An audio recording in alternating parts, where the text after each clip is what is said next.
हमें इसी जन्म में अनावृत होना है। किससे? देह भाव से, अंतःकरण की तदात्म से, स्वभाव से। यही हमारी लड़ाई है। हमारा स्वभाव, यह जो परम सहज स्वभाव श्री हरिवंश नाम रस चाओ, हमारा स्वभाव बन जाना। श्री हरिवंश, राधा वल्लभ श्री हरिवंश, ये स्वभाव हो जाना चाहिए। हमारा अंतःकरण धर्म, मन प्रियालाल की सेवा का संकल्प करे। बुद्धि प्रियालाल ही मेरे हैं, दूसरा कोई नहीं, ऐसा निश्चय करे। चित्त जो प्रियालाल मेरे हैं उन्हीं का चिंतन करे। अहंकार मैं उनकी ही हूं, पूरा अंतःकरण समर्पित। अब देह जितनी भी चेष्टाएं हैं, चाहे वो लौकिक हो, चाहे वो शास्त्रीय पद्धति से पारमार्थिक दिखाई देती हो, दोनों चेष्टाएं व्यवहार की और परमार्थ की, आराध्य देव के लिए जीवन मुक्त महापुरुष अभी है वो। उसके लिए किसी प्रमाण की जरूरत नहीं कि उसकी गति क्या होगी।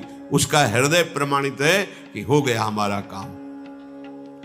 और जो सांसारिक पदार्थों में आसक्त है, प्रभु से विमुख है, भोगों का संग्रह करके भोगने में सुख, वो आवृत है, उसे माया ने ढक रखा है। अब इस आवृत्ति की ये गति नहीं होगी कि वो ब्रह्मलोक जाए और वहां के भोग भोगे, फिर या तो मुक्त हो जाए या जन्म ले। ये आवृत वाले के लिए नहीं, ये अनावृत वाले के लिए है। सांसारिक पदार्थों और भोगों में आसक्ति, कामना ममता रखने वाले जो पुरुष हैं, वो अपने स्वरूप से विमुख हैं, प्रभु से विमुख है। ये आवृत ज्ञान वाले हैं, इनका विवेक माया ने ढक लिया है। ये आवृत्ति मार्ग में ही रहते हैं, आवृत्ति बार बार जन्म मरण चक्र में। सकाम भाव होने के कारण उनका मार्ग अंधकार में रहता है। जैसे कोई पाप करता है, भगवत विमुख है, तो थोड़ी कि उत्तरायण में मरा है तो ब्रह्मलोक जाएगा, नहीं, वो मार्ग ही नहीं उसके लिए प्रकाश वाला, सीधे अंधकार वाला मार्ग। वर्णन सुना था, 99,000 योजन नंगे पैर जलती हुई भूमि में मारते हुए कोड़े यम के दूत ले जाते हैं नरकपुरी। वो ये उत्तरायण दक्षिणायन वाला मार्ग नहीं, वो उनके लिए अलग मार्ग है। दक्षिणायन में भी ऐसे थोड़ी जाते हैं। दक्षिणायन का मार्ग सकामता है, पर शास्त्र के विरुद्ध एक भी आचरण नहीं है। गृहस्थ में है पर शास्त्र सम्मत आचरण। वो जब पधारेंगे तब जाएंगे कृष्ण मार्ग में ही, दक्षिणायन में ही, धूम मार्ग जिसे कहते हैं। आएंगे लौट के, पर बहुत अच्छी पोजीशन में रहेंगे, सुखपूर्वक। ये गतियां शास्त्र सम्मत चलने वालों के लिए। ये जो मनमानी आचरण करते हैं, इनकी कोई गति तो उसके आगे दू लगता है, दुर्गति। ये तो गति है, दुर्गति का वर्णन नहीं कि तुम पापाचरण करोगे तो तुम कृष्ण मार्ग में, धूम मार्ग में जाओगे, दक्षिणायन मार्ग में। अग्निर्ज्योतिरः शुक्लः षण्मासा उत्तरायणम तत्र प्रयाता गच्छन्ति ब्रह्म ब्रह्म विदो जनाः। ये उत्तरायण प्रकाश स्वरूप है। भीष्म जी 6 महीने बाणों की शैया में इसका इंतजार करते रहे कि उत्तरायण आवे तो प्रकाश मार्ग में फिर, क्योंकि इच्छा मृत्यु का अपने को जरूरत नहीं है इंतजार करने की। राधा, चाहे उत्तरायण हो, चाहे दक्षिणायन हो, चाहे जो तिथि हो, चाहे कुतिथि हो, कोई इससे फर्क नहीं पड़ना अपने को। राधा सीधे किशोरी जी के पास, कोई दूसरे विमान की, पार्षद की गति की जरूरत नहीं है। समर्थ सखियां किशोरी जी के समीप, इसीलिए कह रहे सीधा मार्ग है। अब धूप का वर्णन करे तभी तो छाया का भाव समझ में आएगा, इसीलिए वर्णन कर रहे हैं, नहीं जरूरत नहीं है। राधा राधा राधा। हम श्री स्वामिनी जी के चरणों का आश्रय लेकर बलवान बने। कोई बलवान, कोई हमको हमारी निष्ठा से डिगा ना पावे, यही बलवान है। ये ज्योतिष स्वरूप, अग्नि का अधिपति देवता, दिन का अधिपति देवता, शुक्ल पक्ष का अधिपति देवता, 6 महीनों वाले उत्तरायण का अधिपति देवता। जब कोई साधना करता है क्रम मुक्ति, वो शरीर छोड़ करके इनसे जाता, क्रम बाई क्रम देवता उसे पकड़ाते जाते हैं। अग्नि देवता दिन का अधिपति देवता को, फिर शुक्ल पक्ष का अभिमानी देवता को, फिर वो उत्तरायण के अभिमानी देवता को, वो क्रमशः उनको लोक लोकांतर में क्रॉस कराते हुए ब्रह्मलोक ले जाएंगे। और ब्रह्मलोक में जो सर्वश्रेष्ठ सुख है, ब्रह्मलोक की एक अप्सरा ऐसी नीचे के जितने भी लोक लोकांतर के हैं दिव्य, सबको मोहित कर ले। वहां की अप्सरा भूमंडल पर तभी आती है जब किसी का वश नहीं होता, स्वर्गलोक फेल हो जाता है, तब ब्रह्मलोक की। एक बार महाभारत में हमने स्वाध्याय के समय पढ़ा था, शुंद उपशुंद, ये दो ऐसे जुड़वा भाई थे कि अगर इनको कोई भी क्रिया करनी तो एक साथ होती थी इनकी, थे अलग अलग ही, अगर एक की ऐसी दृष्टि गई तो उसकी दृष्टि गई, मतलब एक स्वभाव, एकदम एक रुचि, और दोनों ने भारी तपस्या की, भगवान ब्रह्मा जी को प्रसन्न किया और वरदान मांगा कि हम अमर हो जाएं। सबसे ज्यादा इनको दिक्कत मरने की होती है, अमर हो जाएं फिर मनमानी आचरण करें।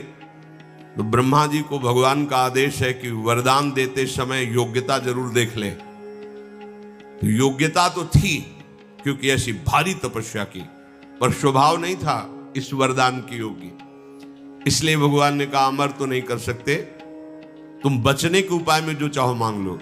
यही कहा था हिरण्यकश्यप से भी, तो उसने पूरा वरदान ऐसा मांगा कि ब्रह्मा के पास कुछ रह ही नहीं गया, बस केवल अमरत्व तो शब्द नहीं था, बकाया सब था।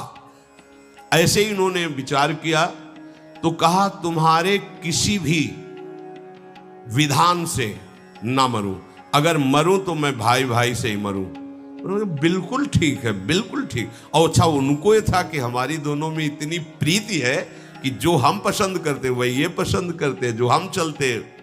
ब्रह्मा जी मुस्कुराए, ये तो बहुत हल्की बात, हाँ ठीक, तथास्तु। और उनको ही विश्वास था कि आज तक हमारे भाइयों में एक वृत्ति का फेर नहीं हुआ दोनों में, तो कैसे हो जाएगा।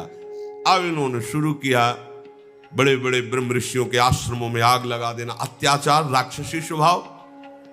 अब ऋषि मुनियों ने ब्रह्मा जी को ध्यान के द्वारा वंदना की, प्रभु आपके द्वारा वरदानी ये कैसा है, देखो आपने क्या इनको वरदान दिया, हमारा श्राप भी काम नहीं करता इनके ऊपर, क्योंकि मरेंगे तो सिर्फ परस्पर।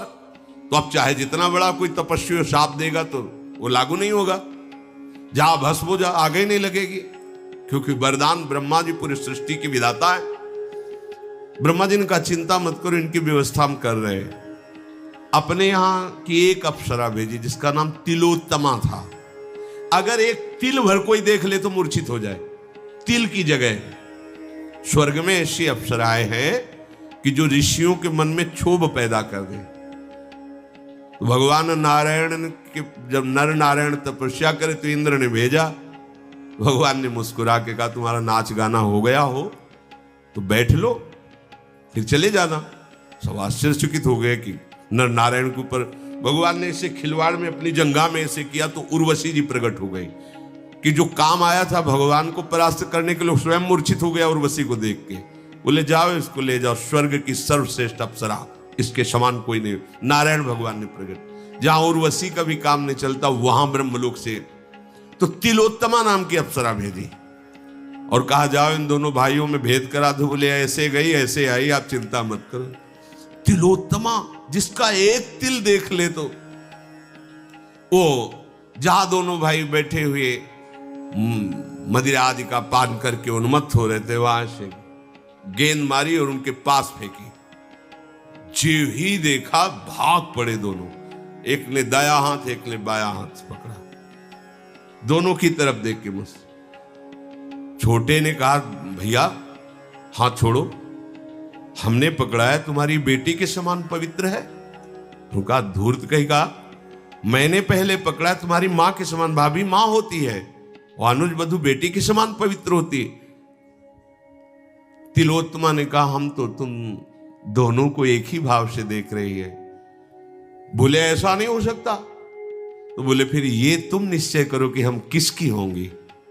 वो बड़े ने कहा अभी इसको मारते अब एक मिनट नहीं लगा, क्योंकि था कि हम दोनों में ही मरे, जे ही प्रहार किया एक मरा। अब वो केवल ऐसे थोड़ी खड़ा रहेगा, उसने जो प्रहार किया था उससे दूसरा मरा। तिलोत्तमांतर दारो बोले ब्रह्मा जी, बोले काम हो गया।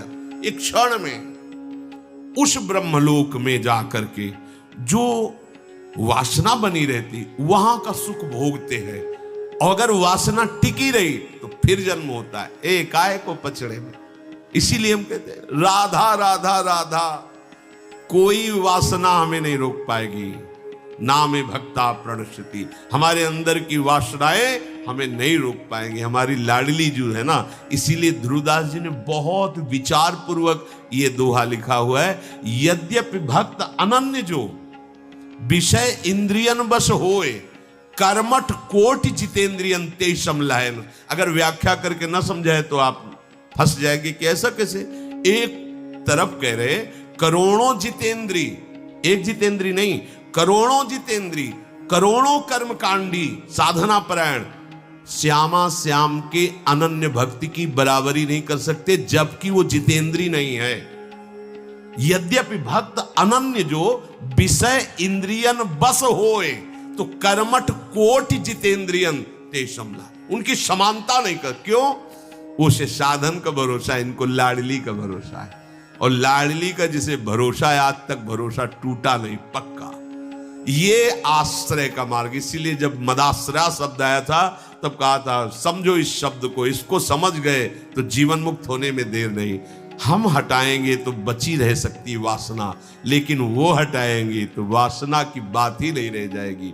प्रेम का ऐसा उमगन हो, ये सब भस्म हो जाएंगे प्रेमाग्नि में। जितनी भी हमारी दुर्वासना या सद्वासना है, शुभ या अशुभ दोनों भस्म हो जाएंगे।